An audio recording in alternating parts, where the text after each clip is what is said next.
Bill and Melinda Gates were dethroned as the world's most generous philanthropists when their friend and fellow population reduction enthusiast, Warren Buffett, gave $37 billion to fund an army of population control groups.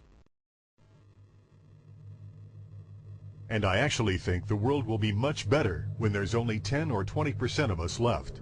Dr. Eric Pianka. Prominent University of Texas biologist Dr. Eric Pianka, while receiving an award from the Texas Academy of Science, said that the worldwide AIDS pandemic was, quote, no good, it's too slow, and went on to laud the virtues of Ebola because it would kill 90% of the world population quickly. When his statements erupted into a national controversy, his graduate students defended him, stating that Pianka was too conservative and that all humans should be killed. But most frightening was the fact that in a crowd of over 1,000 prominent scientists, local newspapers reported that 95% of those in attendance gave Pianka sustained standing ovations every time he extolled the virtues of mass-culling microbes and man's destruction.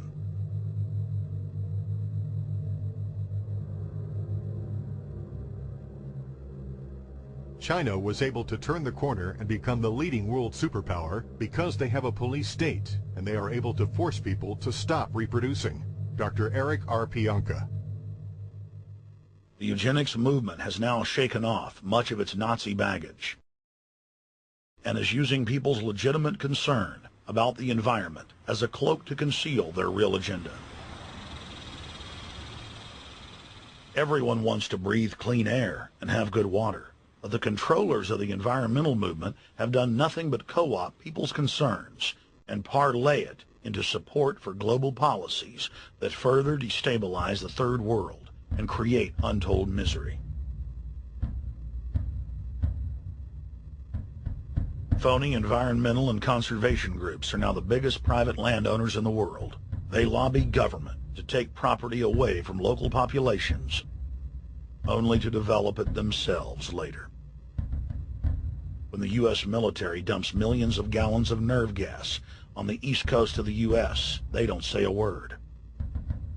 Thousands of companies are creating transgenetic cross-species hybrids, splicing plants, animals, and insects, and releasing the new organisms into the global biosphere, vandalizing the very genetic code of the planet. And large environmental organizations do nothing. The corporate elite of the planet intensified their push for a global taxation system with a year-long build-up to the Live Earth hysteria held on July 7th, 2007 on 7 continents. World leaders announced that saving the Earth was the new organizing principle for humanity and hailed it as the planet's new religion. They claimed that CO2, which plants breathe, was killing the Earth, and that we must reduce the number of children we have to curtail our carbon footprint. Countries across the world marked the day by passing new carbon tax schemes and raising taxes on gasoline, natural gas, and electricity. It is a scientific fact that the sun is the main driver of planetary climate, and the measurements are clear. The sun is becoming hotter, brighter. It has been slowly increasing thermal output in the last 100 years, causing warming not just on Earth, but throughout the solar system. But the scientific facts and even the order of the planets didn't matter to one of the chief organizers of Live Earth, David Mayer de Rothschild, heir to the British arm of the Rothschild fortune, when we spoke to him.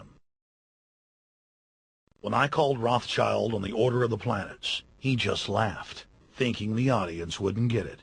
He continued to count on the population's ignorance and claimed that the global warming lobby has nothing to do with carbon taxes.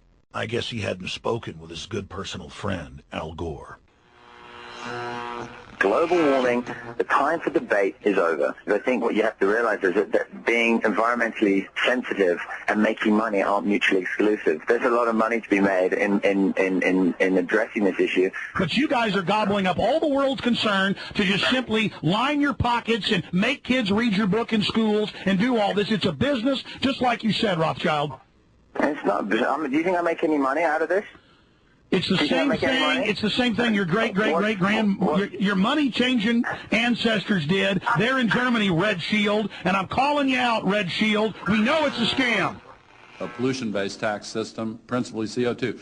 We're causing it mainly, vast majority of it. The consequences are bad and will be catastrophic unless we act. The polar ice caps of Mars are receding at several miles a year, much faster than ours, and that the moons of Saturn and Jupiter are melting. In fact, several of their moons were ice and are now liquid seas. Now, how are SUVs causing that, David Rothschild? That's because those planets are closer to the sun, my friend.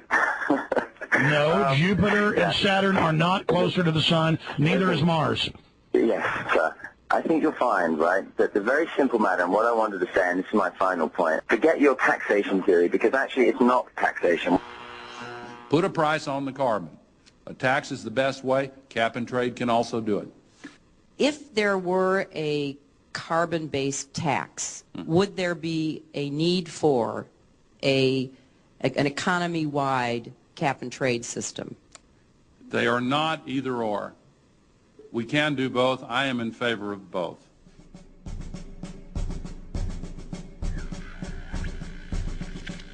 The architects of the New World Order are in a race to complete the structure of world government so they can suppress the independent development of technologies that threaten their monopoly of power, while at the same time steering new developments in the direction the architects chart for humanity.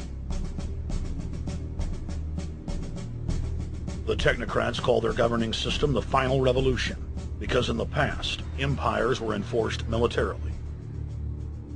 Now enforcement is primarily psychological and economic, and society itself is a construct of the elite who operate outside the controlled paradigm and control the civilization within, just as a child maintains the environment of a fish tank.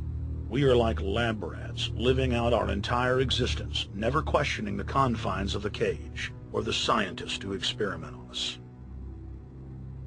New World Order engineers have hijacked human destiny. Its controllers have closely studied human behavior for more than 100 years and are now steering us with expert control, using our primitive drives and desires as levers. They have developed their mind control systems to the point of being able to control the average unconscious person like a car.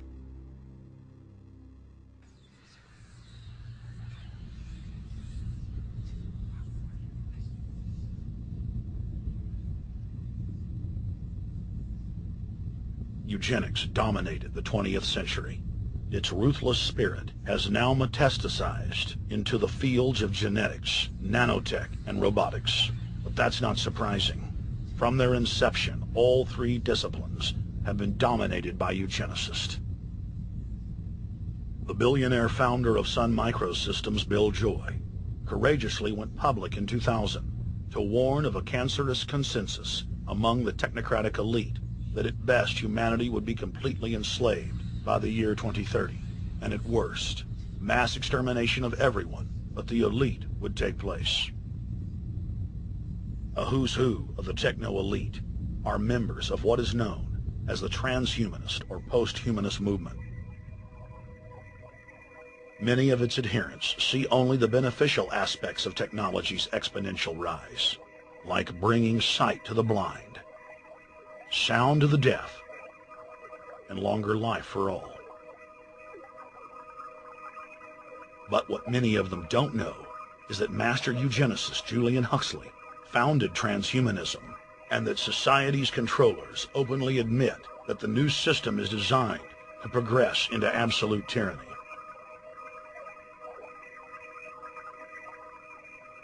Leading transhumanist Ray Kurzweil boasts that technological advancements will allow those that can afford it to live forever, but admits that most won't be able to keep up with the new master race.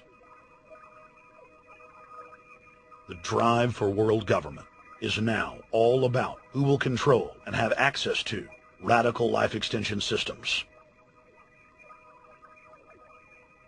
Biological evolution is too slow for the human species. Over the next few decades, it's going to be left in the dust. Transhumanists believe that they will attain the fountain of youth by merging with technology. Now it may be within their reach.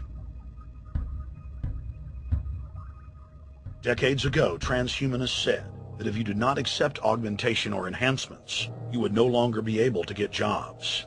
And now it's happening today. The elite who occupy the commanding heights of digital reality are suicidal nihilists. Suicidal nihilists know that there is no longer any substantive purpose to their willing, but they would always prefer to go on willing than not to act at all. They can very happily ally themselves